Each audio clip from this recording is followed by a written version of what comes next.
How to fix Valorant transaction decline. Now, first things first, before we dig deep or run into the troubleshooting steps, make sure that your Valorant is not currently operating or running.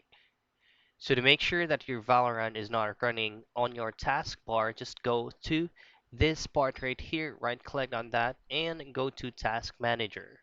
Now on your task manager, under processes, just look for your Valorant host or your Valorant software. So for example, this is your Valorant.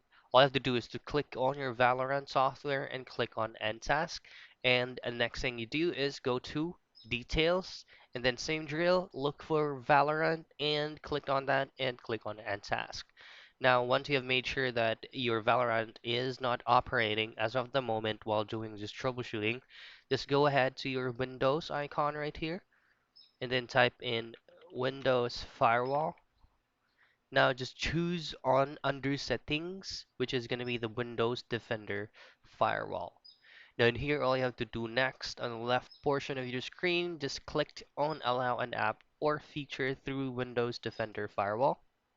And in here, look for your Valorant software once again and make sure that these box or the two boxes right here is enabled or checked as a green color.